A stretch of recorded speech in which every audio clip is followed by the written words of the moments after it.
What is up, my Squirtleites? It is I, your king. Welcome back to Let's Play Pokemon Black and White 2. In the last episode, we made it here to Route 6, where we met up with Charon, who gave us our Surf HM03, which I properly taught to Tomoe, who is now sporting 3 Water-type moves. We also worked on leveling up Kamina a little bit more, and Challenger, who I actually fought an Audino with off-screen and got him up to level 29, but only just barely.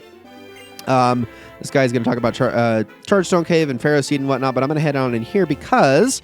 dear your Pokemon, somehow they don't seem well. You should rest here for a little while. So yes, we got a little stopgap house for some healing, especially because the 2 caves that are closest to us both don't have a ways to heal. I should go to the Celestial Tower. Let's see. Ring the bell for your Petalil. Oh, that's so sad. Miss, here, have this. And we get ourselves a shiny stone. Man, I could have used that this early in my last playthrough in Pokemon Platinum. When I gave a Minchino a shiny stone, it evolved to become a different Pokemon. That's right, it becomes a Chinchino, so you can get a shiny stone this early in the game. Very nice about how they dole out the evolutionary stones in this game, but oh boy, apparently there are high enough level Pokemon in this area that I can run into them immediately. But actually, given that it's a Swadloon, I might as well just take the opportunity and get myself some free experience here, because that's going to die in one hit to Aerial Ace, no problem whatsoever. May as well. Don't usually show wild battles, but I figured that was going to be the fastest wild battle ever, so whatever, we'll take it. All right, today, instead of heading to Chargestone Cave, oh my gosh, Chargestone Cave, Chargestone, instead of heading there, we are actually going to be heading off to Mistralton Cave now that we have that Surf HM in tow. In the last game, you didn't get Surf until a little bit later, so we didn't really have a reason to head on over to that cave, but now that we have access in there, and I'm also not trying to add a Haxorus to my team, I am going to be doing that now. Now that said, here in Mistralton Cave, you still can catch Axew in there, but there's actually another Pokemon that we're going to be going over there as well once we head on inside. Challenger's going to get some experience points, poison damage, that's fine. Next is Fungus. I'm just going to keep Challenger out for this. I can use one of my many antidotes after all is said and done. So let's just Aerial Ace you really quickly, and that should be it. And especially because I don't want to use the antidote now in case that Fungus has Effect Spore on it or whatever. I don't actually know if they can have Effect Spore, but it's always a possibility. All right, so we're going to get a Pecha Berry out of it, which, honestly, that's kind of ironic given what happened in that fight, but I guess it kind of makes sense given that they were sporting poison types. In fact, almost you could say it was a little too on the nose. Okay, yeah, still got 3 antidotes left. I haven't even started to dip into my giant swath of Castelia cones, which I believe at this point are just a bunch of waffle cones in my pocket and a melted puddle of ice cream milk. So as long as they still have the same effect, I don't really care if they're melted, but it's probably not as delicious anymore. Let's head on over this way. And you can see back here that there is a little path over here. We're going to grab ourselves an item, TM56 Fling, which is a very strange move that does damage based on the hold item that is thrown. Certain things like poison barbs and whatnot do a lot of damage, but honestly, the whole setup for this move, it's more of just a novelty than anything. It's really not worth trying to use under any other circumstances, so I wouldn't recommend doing so. But yes, welcome to Mistralton Cave, everybody. Now, you might notice that, oh, we can't see in here. Whatever are we going to do? Well, the good news is there's good and bad news to this. The good news is that we actually have access to Flash, and Kamina can learn it. However, the bad news is obviously the fact that I have to get rid of a certain move if I want to do this. Now, I'm not going to worry about this too much because I was planning on getting rid of Bite anyway, but Flash is not going to be a permanent move on Kamina regardless, so we're just going to teach her that for the time being. I was fully prepared for this. Look, I've built my team around actually being able to use all of the necessary TMs and HMs to get around this game. Would you believe it? It's kind of amazing. I feel actually quite proud of myself. So as we get through this place, we are going to be able to push some boulders around, but also we have some Pokemon to talk about in this area. And I said this before, that you can catch Axew in this area, which, you know, we talked about in the last game, but a new one to Pokemon Black and White 2 is Aron. Aron is a Steel and Rock-type Pokemon that evolves into Lairon at level 32 and again into Aggron at level 42. I used this guy in my Emerald playthrough back in the day for a very good reason, and that is because I like it. But in all seriousness, it's actually very similar to the Steelix concept, except better in every way. Its special defenses are still pretty bad, but it at least has a bit more speed and some great offense to offset it, making it actually good at doing things. Its biggest problem is its total lack of Rock-type moves to cover up one of its stabs when leveling up, but there are plenty of of TMs you can use to make up for it, plus it can learn a whole bunch of off-meta non-stab TMs, although I personally wouldn't really bother with those. Just go all in on Steel, Rock, and maybe a Ground or Dragon type move, and its coverage will be good enough to get the job done. This is a solid above average pick that I can nicely recommend, while also telling you that it's not going to blow you away neither. Obviously, I would love to catch Aron because I do think this is a fantastic Pokemon, but it's not like I can do that again and justifiably so when I already did that in my Emerald Let's Play a few years back, which, gotta be honest, that was probably like, of all the Pokemon I used in that Let's Play, that was the one Pokemon I've never actually used in a playthrough on my own time before, and I was so happy with the way that it turned out. It was honestly such a freaking exciting Pokemon and such a fun Pokemon to use that entire playthrough. I really honestly should opt to use that more in subsequent Emerald playthroughs because it's a great Pokemon. It's really a lot of fun. It's just kind of everything that Rhydon represents better. Now, is it better than Rhyperior? I feel like that's really where the true test lies. Personally, I do like Aggron for its versatility just a little bit more than Rhyperior, but obviously Rhyperior is an extremely strong Pokemon, and as far as rock ground types go, which there are many across the Pokemon games, I mean, it's the best that you can get, but I do like Aggron Steel typing just for the novelty alone, because Steel types still feel kind of underutilized even up to this point in the series. So it's kind of nice to just get them a little bit extra representation that you don't normally get, especially as something as early as Generation 3. Now, if you go here, you hear, I heard there was a legendary Pokemon in Mistralton Cave, he says, but you've noticed that he's also blocked the path here. Now, this area that this guy is blocking right here is completely unrelated to the Pokemon that he is talking about, which, if you remember from the first game, that is Cobalion, who is in the Guidance Chamber, which is up ahead. But this area, it connects to what is called Clay Tunnel, and this is an area we will not be able to access until the end game, unfortunately. So we're just going to continue on over this way. And before I battle this hiker here, I am going to switch Tomoe to the front of the party, because Challenger is not going to be doing a whole lot against a lot of the electric types in here, unfortunately. So let's just do that. Did I say electric types? I meant rock types, excuse me. He won't be doing much against the electric types either in Chargestone Cave, but yeah.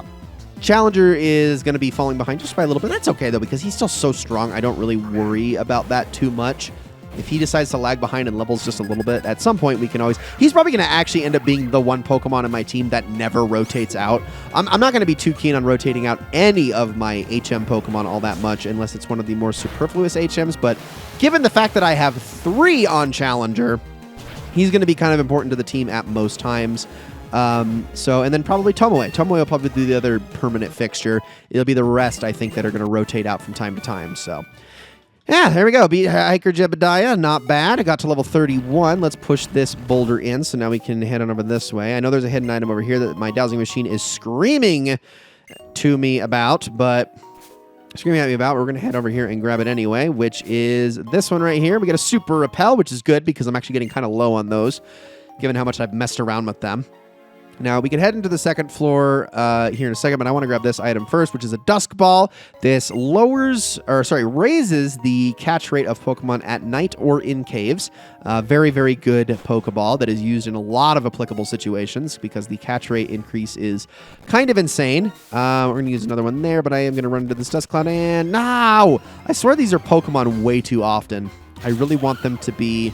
shards more often than not, because that's really one of the only reliable ways to get more. And I could really use more shards. And of course we couldn't get away. Why are you so slow, Tomoe? Gosh dang it. We're going to work on you eventually. I swear, as soon as you evolve, this is no longer going to be a problem. All right, Ace Trainer. Let's battle. We still got work to do here. There's a steep cave in the east. I go and train my Pokemon. If there's a strong trainer in the west, I go there and challenge that trainer. Okay, got it. Whatever. What steep cave are we talking about exactly? I honestly couldn't tell you. Ace Trainer Jeff, he's going to start off with a Turtawooga, which, I mean, we are normally effective against with Tomoe. I would rather be using grass moves on this, but I don't really have access to grass moves right now, so I'm just going to have to hope that this thing is not packing, and I don't think it is packing Water Absorb, right? Yeah, it's not. It's like Rock Head or Shell Armor, I think are the two. I could be wrong. I don't know, it's Sturdy or Shell Armor, right? Is that correct? It's probably correct. Yeah, I just know this thing can't get Water Absorb, so I worry about that with every water Pokemon completely unjustifiably for some reason. So that's kind of funny. Axew. Okay. This is actually a great opportunity for me to show off the new move that I taught Jack a couple of episodes ago, because that is going to actually be super effective here. And that is Ice Punch. So let's use that. Now, I do obviously have Dragon Breath on my Vibrava as well if I wanted to use that, but we can at least do some pretty hefty damage with that Ice Punch. I will take it. And Dragon Dance. Okay, that's fine. I'm not going to worry about that too much. Let me use another Ice Punch here, because Ace Trainers, I was going to say, they have a possibility, a possible chance of using a Hyper Potion. Man, that was a lot of damage. Look at that. Axew's attack is so good. And then with that Dragon Dance, even when not very effective, that was a crazy amount. Absolutely insanity right there. But okay, we've beaten you. Okay, and then the only item is actually over that way. So we're going to push this boulder over here.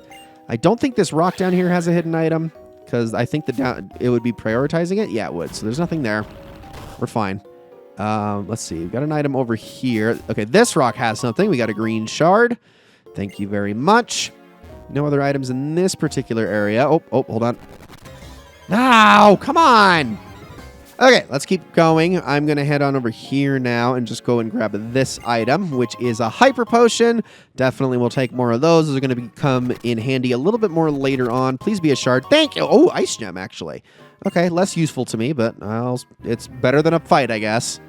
Items are items. Those are even rarer, though. I don't really like gems very much, though, because of their one-time use. So not huge on those. Push that through. Okay, how do I get to there? It's probably a way around here. Let me try going this way. Let's go on over before I go up that way. Yeah, it's probably over here. I almost guarantee it. Let's battle this Ace Trainer. Pardon me. See what they've got going on. Maybe a couple of random Pokemon here. Let's see. Archon. Okay, that's fine. I am actually totally okay with going up against that with my Tumbleway here. I'm just going to settle with Surf. I'm not even going to bother with Water Pulse here. Acrobatics. Actually, that's going to hurt a lot. Ow. Gosh dang it, Archon. You suck. Why did you do this? All right, final use Kamina then. And really hope that this Volt Switch just one-shots you, because that was a lot of damage. Gosh, Archon's so fast. I should have known it had Acrobatics too, because that hurts a lot. Luckily, Archon is a glass cannon, and it goes down in one shot. Thank you very much. Goes back to me, and I am going to, I guess, switch on over to Challenger, assuming that it doesn't have another rock type here. Okay, what are you going to use? Oh, also leftovers. Sure. Free healing. Why not? Axew again. Yeah, screw it. Let's just keep Challenger out here. It'll be fine. I'm sure he'll be able to do some damage here. Let's do a Strength. See how much this does, because it's actually really, really powerful on him. And yeah, look at that. I love it. Now, unfortunately, Axew's probably going to go first here. I don't think it's going to have any super effective moves, probably. But I don't know. We will see. I will use a Strength again. It's going to use Slash. If that's a crit, that could be a lot. Oh, man. That was a lot. It's okay, though. We still got it. And Challenger is now going to hit a level 30. Not bad. And I am going to need to revive Tomoe, probably. Although, actually, no, I'm not, because I think that was it for all of the trainers here in Mistralton Cave. So I think I'll just worry about healing a little bit later on. So let's go this way. See how this all connects. We got an item here with a blue shard. Get more of those. Not bad. And loop back. I'm probably going to have to use another super repeller, too, before I'm out of this place. It's okay. So our hidden item is down here in the corner. Get ourselves an Ultra Ball. Awesome. And I do believe that that concludes everything else in this area. I think I can just go down. Yeah, let's just do that. And then we're going to go up the stairs. All right, welcome to the Guidance Chamber, everybody. This is normally where you would encounter Cobalion in the first game, but Cobalion is not here this time. Because, well, as we saw, Cobalion was kind of running around the region. Instead, the only notable thing about this place is some items and the fact that you can catch Axew in here. Of course, this place also does not require the use for Flash, so if you can stumble your way into this area without the need for it, that's pretty cool. Let's head on over here and talk to this guy.